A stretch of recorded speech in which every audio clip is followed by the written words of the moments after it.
অনেক হেঁটেছি কপিলা, পায়ে ব্যথা হয়ে গেছে, এবার একটু বিশ্রাম কর। আমার মা আমার নাম রেখেছিল লক্ষ্মী। লক্ষ্মীকে জানিস তো? শিবের মেয়ে। দেখছিস নকুল, মেয়েটা কিরকম গরুটার সঙ্গে কথা কইছে। বুঝলে বাবা, লক্ষ্মী বোধহয় গরু হতে হতে মেয়ে হয়ে গেছে।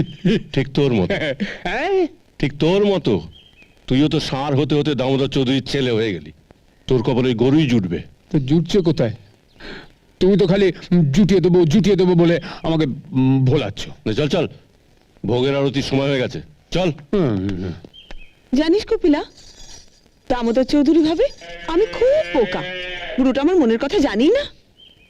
আমার মনের কথা জানিস শুধু তুই, বাবা মহাদেব জানে, আর সেই জানে।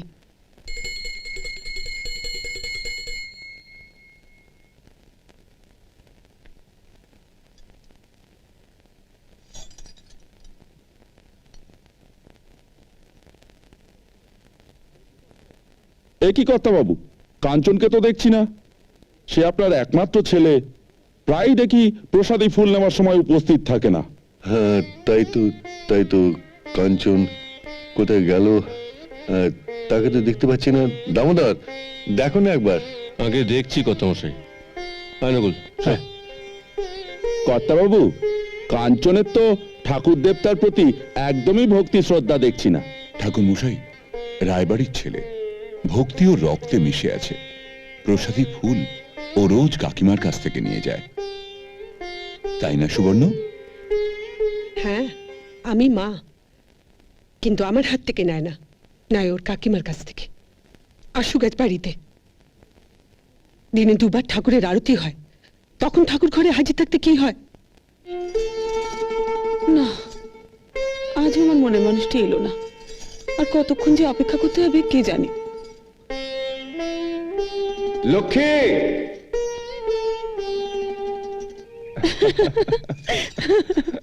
নাই মশাই। কি রে লক্ষ্মী, সন্ধে হয়ে গেল, গরুগুলোকে নিয়ে বাড়ি যা। ওদের খাওয়া হয়ে গেলে আমি ওদের নিয়ে যাব, আপনি কিছু চিন্তা করবেন না। তোর সাহস তো দেখছি দিন দিন বেড়ে যাচ্ছে। আমার মুখে মুখে কথা বলছিস? হ্যাঁ, তোর সাহস তো একদম। ছেড়ে দাও বাবা। ওই গরুগুলি তো লক্ষ্মীর বন্ধু, ওদের সঙ্গে মনের প্রাণের কথা বলে, গান করে। বাবা, একটু আগেই তো ওদের গান শুনলাম, তাই না? তুমি যাও বাবা, আমি লক্ষ্মীর সঙ্গে কথা বলছি। তেল আর জল যেমন একসঙ্গে মিশ খায় না, তেমনি আকাশ কখনো মাটিতে নেমে আসে না। কাঞ্চন জমিদারের ছেলে, তারপরে বয়স কম, কুঁড়ে ঘরের লক্ষ্মীর সঙ্গে তার কোনো সম্পর্ক গড়ে উঠতে পারে না।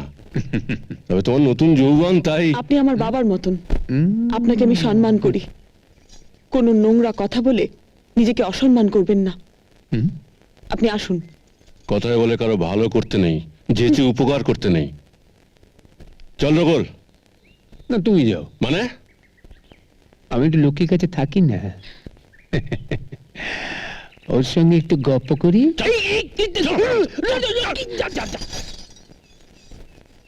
গায় মানে না, আপনি মোড়ল। যত জ্বালা হয়েছে আমার, বুঝলি? তোর বাপ মা মরলো আর তোকে আমার ঘরে ফেলে দিয়ে গেল। কেন রা হতচ্ছাড়ি? হ্যাঁ, তোকেও সঙ্গে নিয়ে মরতে পারলো না?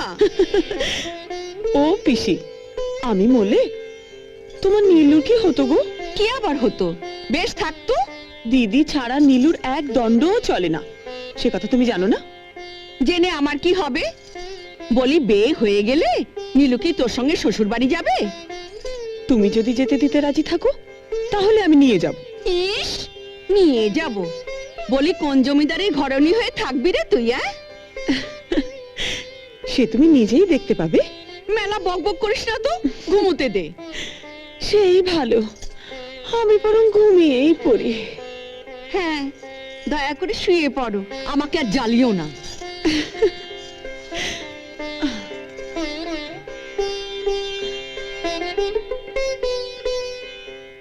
শোনো বাপ সকল, আমাকে যদি তোরা নজরানা কিছু দিস, তাহলে কর্তাকে বলে আমি তোদের 1 বছরের খাজনা মুকুব করে দেবো। ঠিক আছে না মশাই, কি দেব বলুন? তোরা একজন নকুলের কাছে চলে যা, ওর হাতে টাকাটা দিয়ে দিস। আচ্ছা, কর্তাকে কি বলবো? যা বলার আমিই বলবো, বুঝলি? তোরা খালি বলবি যে বড় আকাল যাচ্ছে, খাজনাটা মুকুব করে দিন কর্তামশাই। আমি তখন বলবো না না না না না, 3 বছরের খাজনা মুকুব করা সম্ভব নয়, 1 বছরের খাজনা মুকুব করে দিতে পারি। দামোদর, কি ব্যাপার দামোদর, এরা সকালবেলা কি জন্য এসেছে? আগে এদের একটি নিবেদন আছে কর্তামশাই, এই বল না তোরা।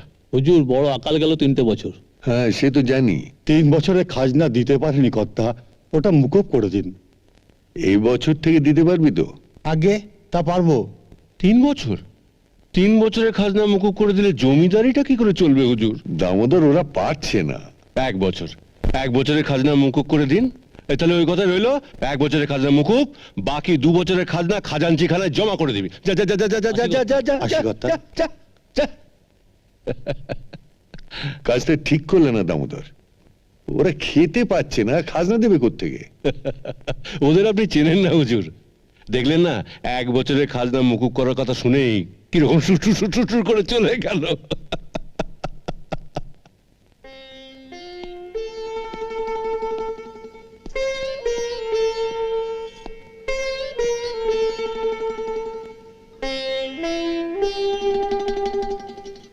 এত দেরি হলো? তোমাদের কি একটা গরু? সব কটাকে খাইয়ে তবে তো আসবো। আমার খুব খারাপ লেগেছে, আমার লক্ষ্মীকে সারাদিন এত গরুর সেবা করতে হয়। তাছাড়া কি উপায় বলো?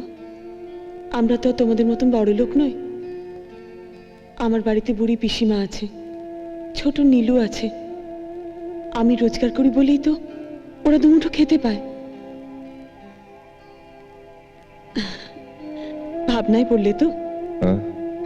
না, ভাবছি তোমাকে বিয়ে করলে এসবের মীমাংসা হয়ে যাবে। না, হবে না। কেন? তুমি আমাকে তোমার ঘরণী করার স্বপ্ন দেখলে কি হবে? আমি মনে মনে ভীষণ ভয় পাই। সামান্য কুড়ে ঘরে থাকি আমি, তোমাদের বাড়িতে কাজ করে অন্ন সংস্থান করি। তোমার বাবা মা আমাকে কোনো দিন মেনে নেবেন না। তুমি আমার বাবাকে চেনো না। না চিনলেও বলতে পারি, গরিব বড় লোকের যে তফাৎ, সে সংস্কার তোমার বাবার মনে গেঁথে আছে। এই ধারণা তোমার ভুল লক্ষ্মী। আমার বাবা যে কতখানি উদার তা তুমি জানো না। জানতাম না, তবে তার নমুনা আমি একটু আগেই দেখে এলাম। মানে? গরিব চাষিদের সঙ্গে তোমাদের ওই নায়েব দামোদর 1 বছরের খাজনা মুকুব করে নিচ্ছে, আর ওই মুকুব করা খাজনার চারানা তোমাদের নায়েব তার নিজের সিন্ধুকে ভরবে। কি বলছো কি তুমি? কাঞ্চন, তোমার বাবা যদি এতই উদার হতেন, গরিব চাষিদের 3 বছরের খাজনা মুকুব করে দিতে পারতেন। এসব তুমি নিজের কানে শুনে এসেছো? হ্যাঁ, সামান্য 3 বছরের খাজনা যে মুকুব করতে পারে না, গরিবের মেয়েকে কুলবধূ করে সে ঘরে তুলবে না। কাঞ্চন, আমার তো সোনা দানা গয়না কিচ্ছু নেই, তাই বলছি এ সম্পর্ক হয় সমানে সমানে, গরিব বড় লোকের মধ্যে নয়। এতদিন বাদে তোমার এসব কথা মনে হলো? আজও মনে হতো না, যদি না গরিব চাষিদের দুর্দশার কথা শুনতাম।